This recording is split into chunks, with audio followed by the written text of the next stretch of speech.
Okay, let's talk about the WFP Final Project Scoring Guide. I want to just quickly go through some items that are on here, talk about what I'm expecting of your presentation, make sure that everything on the rubric is clear. So you want to start first, of course, by putting all of your group members' names up here at the top. List your name first, followed by all your other group members up there. As far as the construction of the slideshow, notice that the first piece on your rubric is the title slide. So the title slide needs to contain four different things. We're looking for, does it have an appropriate title and a creative title? So have fun with this. Make it a fun title, but make sure it's appropriate to the project and make sure it has something to do with your presentation and Wisconsin fast plants. Then you want to make sure that you have your lab group number, 1, 2, 3, 4, or 5. Make sure you include all of your group members' names on your title slide, okay, including your own. And then make sure there's a theme or a background for this slide. Make sure it has an appropriate, fun background. There are lots of images out there of Wisconsin fast plants. You might want to include something like that as a background, or have fun with it, be creative, and pick a different appropriate theme.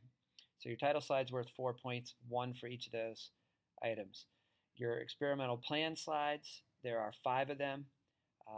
Is a different question posed for each one. So for example, on your first of these slides, it asks what was the group's question. So you have to make sure on this slide you have what was your experimental question that you were trying to answer by doing this experiment. For example, it might be what would happen to Wisconsin fast plants if we grow them using red water, something to that extent. Each of these is worth 2 points. Then your second one, what was the hypothesis?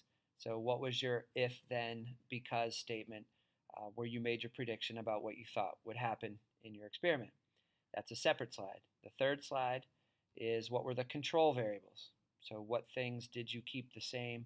What factors did you actually control and not change, basically? And then the fourth of these slides, what was the experimental or the independent variable? We're looking here for what was the one thing that your group, your experimental plants changed. And then the fifth of these slides, how did the group or how did your group test the hypothesis? That's basically an explanation of what you did in the experiment. How did you test your prediction? Then we move on to the next section of the rubric is graph slides. And for graph slides, what we mean here is we want at least 2 graphs as a part of your presentation. They should be appropriate to the information um, and use the information, the knowledge that you gained in topic 19 in math. So for example, you might want to do a box plot, maybe a dot plot. Bar graphs might be more appropriate, or even a line graph. For example, if you wanted to show the growth of your group's plants over the length of our experiment, maybe you have a line graph that tracks their growth in centimeters over the 35 days of our experiment.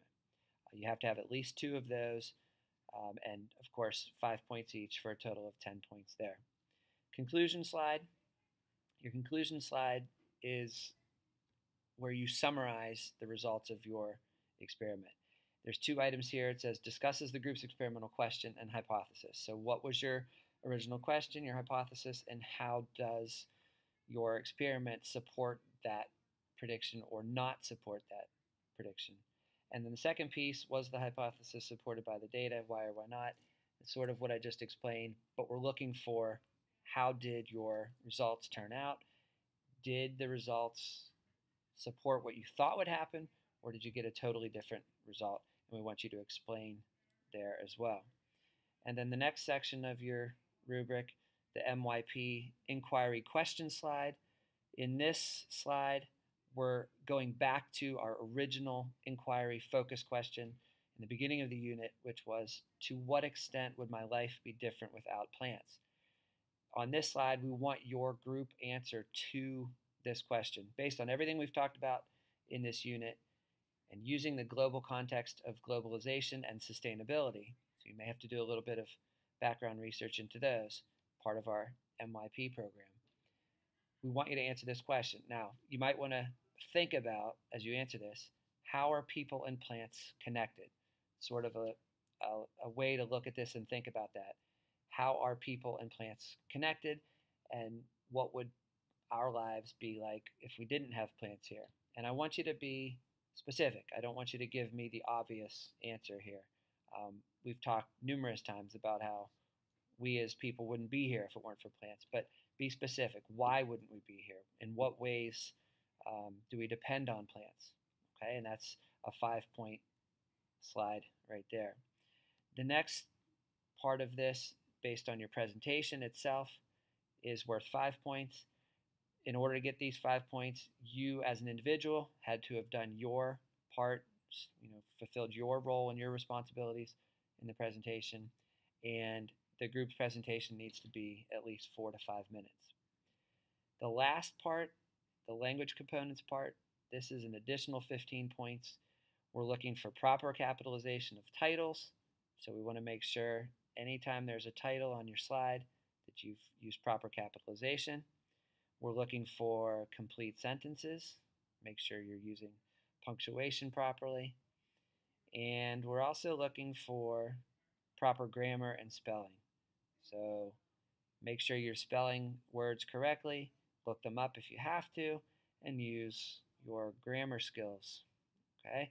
All of that then is a total score out of 55 points. So that includes all of the items on this rubric, and you want to make sure, of course, that you use this rubric as you go through your presentation and that you're using the checklist of items on here to make sure you have everything included that you need. Okay, so that's your WFP Final Project Scoring Guide in summary.